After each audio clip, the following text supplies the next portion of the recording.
Hello बच्चों, तो कल हम वीडियो नहीं डाल पाए थे 12th का। आज हम डालते हैं वेपर प्रेशर वाला। वेपर प्रेशर मैंने आपको डिफाइन किया था, याद होगा। मैंने जब वेपर प्रेशर बताया था तो बताया था the pressure exerted by the vapour molecule at the surface of liquids is known as the क्या होगा, vapour pressure. But state should भी क्या होनी चाहिए, इक्विलिब्रियम होनी चाहिए। क्या होनी चाहिए? स्टेट इक्विलिब्रियम होनी चाहिए। तो चलिए, वेपर प्रेशर तो आपने प्रीवियस वीडियो में डिफाइन कर लिया था।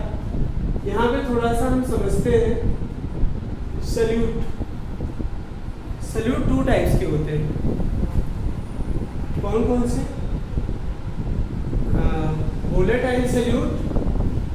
कौन सा सल्यूट है? Volatile solute. और दूसरा सल्यूट है आपका नॉन वोलेटाइल सल्यूट। दूसरा कौन सा है आपका? Non volatile solute. Volatile solute क्या होता है? Which can vaporise. Which can vaporise means यहाँ पे क्या होगा आपका? Liquid. And second things which can not vaporise. Which can not vaporise, okay, mean solid. ठीक है ना? तो अभी आज हम राउल्स लॉ पढ़ेंगे बच्चों। Very important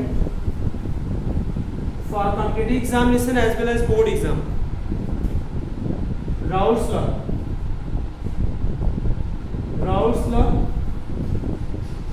for volatile solute. Raoult's law for volatile solute, या इसको बोलते हैं Raoult's law for liquid solution। Raoult's law for liquid solution। ठीक है बेटा? Raoul's law for volatile solute, या इसको क्या बोलते हैं? Raoul's law for liquid solution. Okay, इसमें मैं बताऊंगा, आपको बताना चाहूंगा। ठीक है ना? इसकी स्टेटमेंट क्या है?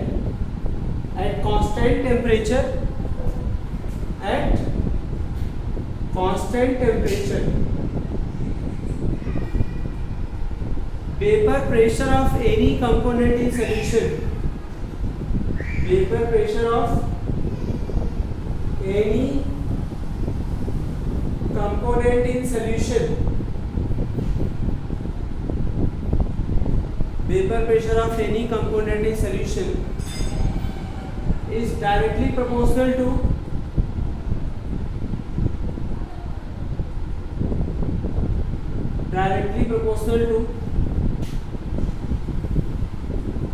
its mole fraction।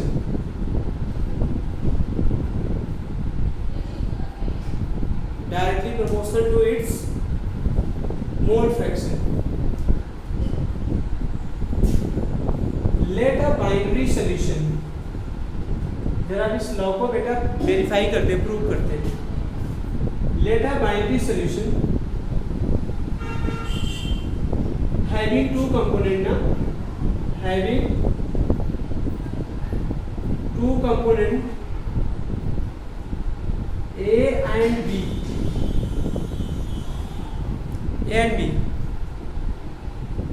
its vapor pressure in solution, its vapor pressure in solution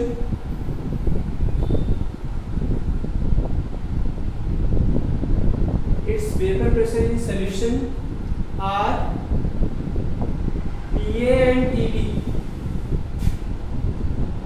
PA and TB, mole fraction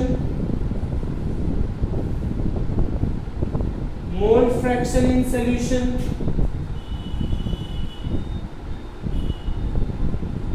XA and XB, and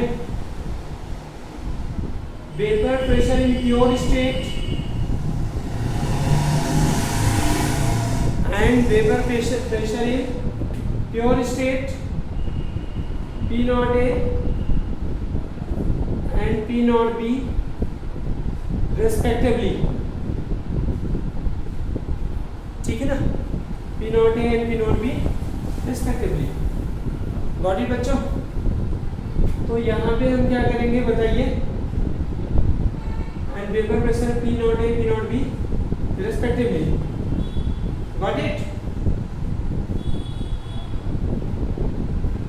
Then,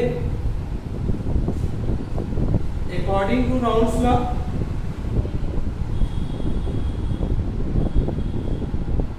according to क्या होगा? Raoult's law, vapor pressure of any component in solution. Vapor pressure of any component in solution PA directly proportional to its mole fraction XA. PA equal to क्या होगा? P naught A into XA. Similarly, PB equal to क्या होगा? P naught B into XP. Okay? Then total pressure P equal to किसके होगा? PA plus PB. Here PA equal to the P naught A into XA and PB equal to the P naught B XP. ये आपका total vapour pressure हो गया ना? क्या हो गया? Total vapour pressure. ठीक है? It is the total vapor pressure.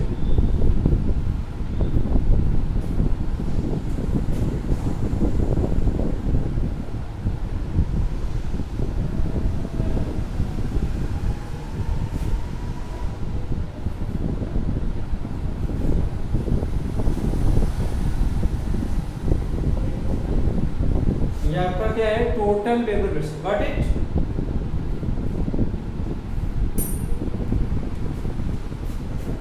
Next,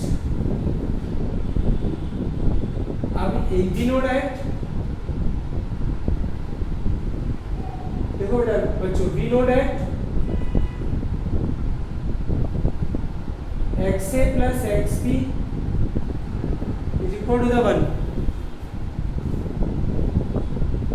XA equal to क्या होगा? 1 minus XP. तो P इक्वल टू किसके अंदर आएगा बच्चों? P naught A into 1 minus XP plus P naught B into XP. ठीक है? ये टोटल वेपर प्रेशर फाइंड करने का फॉर्मूला है. ठीक है? आपको पता है P naught A क्या है? Vapour pressure in pure state. P naught B क्या है? वेपर प्रेशर आप कंपोनेंट B इन प्योर स्टेट. ओके, ये टोटल वेपर प्रेशर है. क्या है? Total vapour pressure P total. Okay बेटा,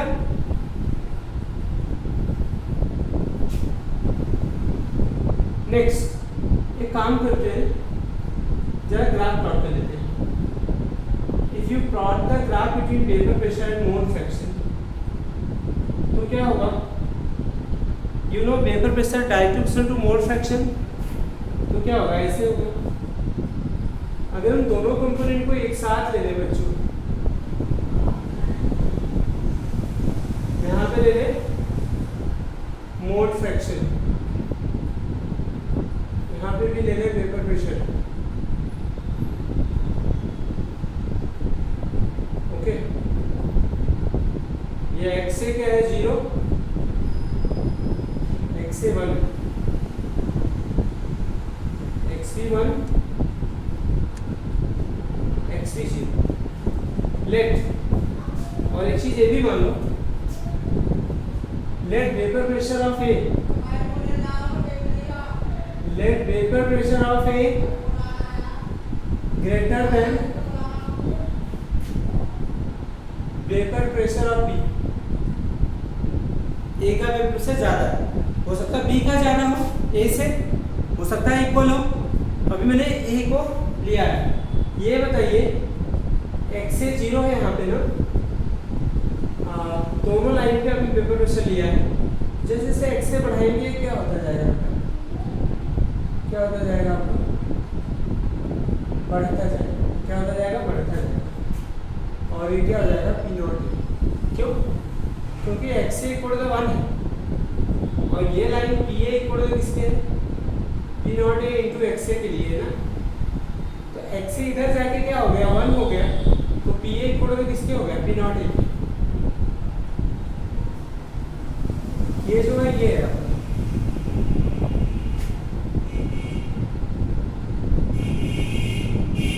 आपका पी नॉट बी, आपका क्या है, पी नॉट बी।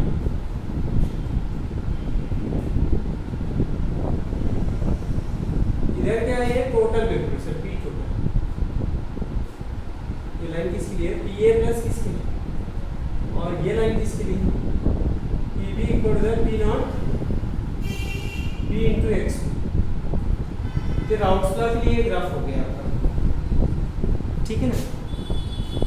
मैं एक चीज बताऊं आपको, एक्स एंड एक्स बी ध्यान से समझिएगा। X and X B mole fraction solution बताया था ना, X and X B mole fraction in solution, mole fraction in solution और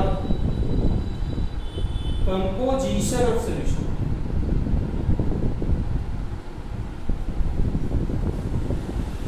इसको क्या बोलते हैं,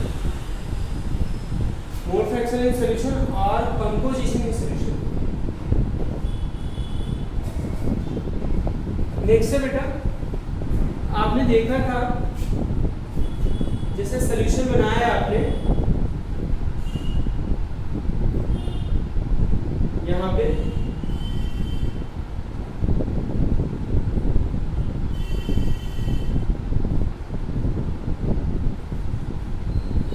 तो यहाँ पे वेपर मॉलिक्यूल भी थे और वेपराइजेशन में दोनों थे, ए के भी मॉलिक्यूल थे और बी के भी थे। ये डार्क वाले बी हो गए।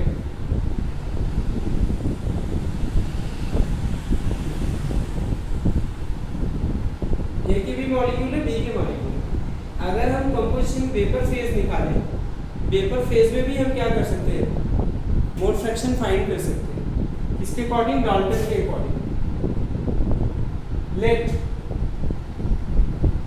मोल fraction of component A and B, let mole fraction of component A and B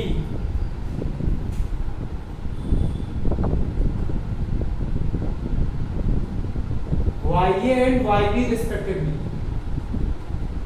YA and YB respectively, according to Dalton's law of partial pressure,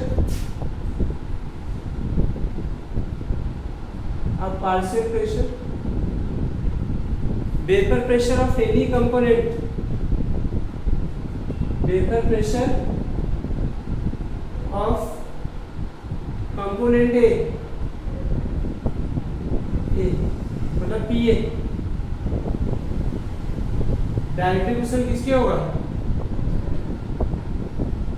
means PA, direct question to YA। यहाँ PA equal to किसके हो जाएगा, P total हो जाएगा, क्या हो जाएगा, P total into YA, and PB will be equal to P total into YA। Okay, so we can find that YA PA upon क्या हो जाएगा, P, और YB इक्वल टू क्या होगा, PB PV अपॉन क्या आ जाएगा P। P क्या है आपका टोटल वेपर प्रेशर, यहाँ पे P क्या है फिर से बता देता हूँ, टोटल वेपर प्रेशर, और PA वही चीज है, एक PA भी होता है P not A into x से निकलेगा उसी से। PV इक्वल टू क्या होगा P not B into X B, और YA एंड YB मैंने ऊपर बता ही दिया, mole fraction of component A and B in vapour phase, mole fraction of component A and B in vapour phase. Got it? नहीं?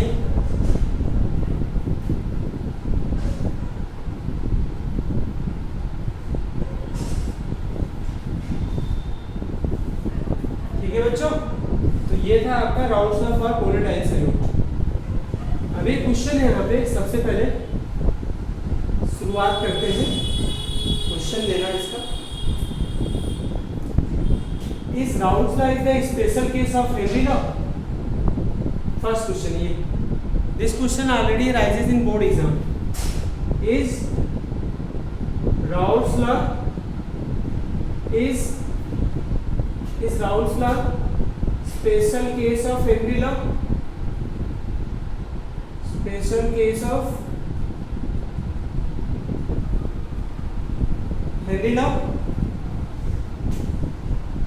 Answer क्या होगा? Yes, yes. अब पूछे जाए एक्सप्लेन, तो कैसे करेंगे बताओ। हेनरी लॉ क्या है? Partial pressure of gas is equal to the KH into mole fraction of gas. It is the Henry law.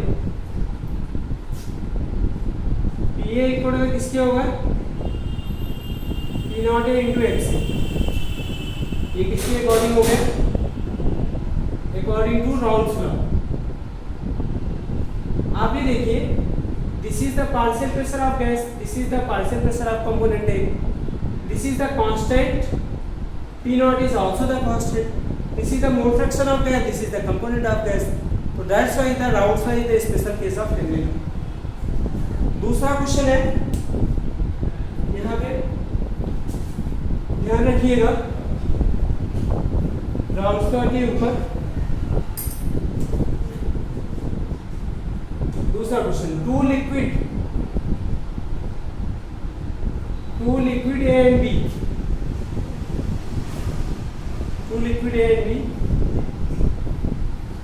its vapor pressure are 450 mmHg and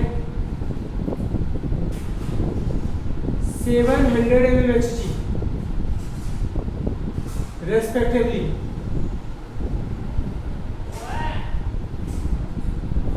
If total pressure exerted by, ऐसे calculate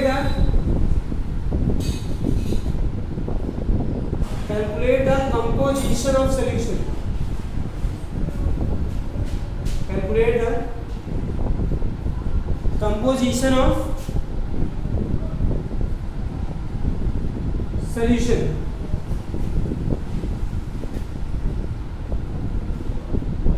Calculate the composition of solution। If total vapor pressure is 600 mmHg,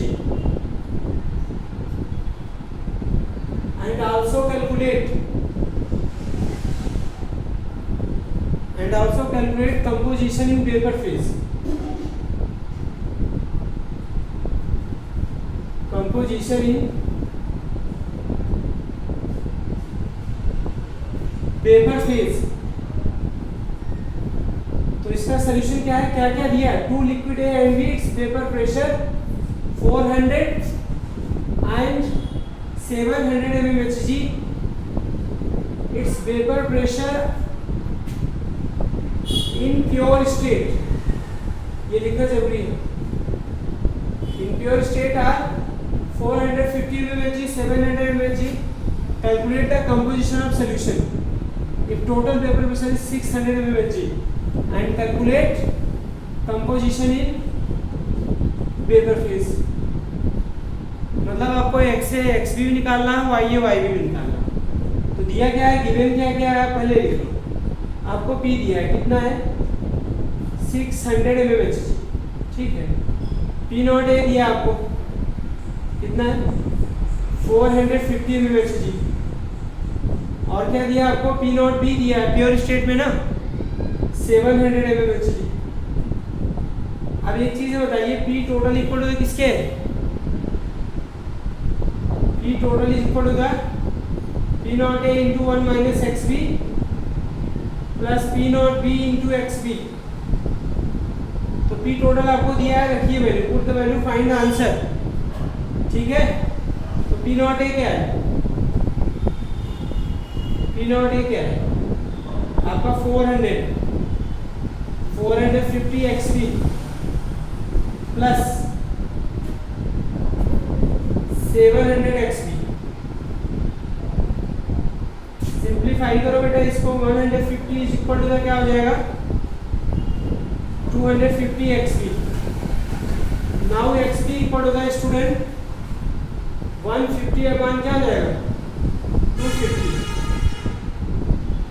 तो ये कितना हो जाएगा, 0 से 0 cancel, 0.6 after solving, और x से equal to 0.4। Now अब एक चीज निकालो, पी ए इक्वल टू क्या होता है P not A into x से। पी ए कितना है बेटा 450, एक्स से कितना है 0.4, क्या होगा 180 mmHg आ गया। ओके, तो वाई ए फाइंड कर लो इसी के साथ। वाई ए इक्वल टू किसके होगा P A upon P total, P A कितना 180, पी टोटल कितना आपका 600, ये आ गया आपका 0.3 वाई ए। वाई भी क्या होगा 0.7, वाई भी क्या होगा 0.7, ठीक है बच्चों। तो प्लीज़ मेरे वीडियो को शेयर ज़रूर करिए, जो नहीं आया समझ में कमेंट बॉक्स में लिखिए। थैंक यू वेरी मच, और सब्सक्राइब करिए।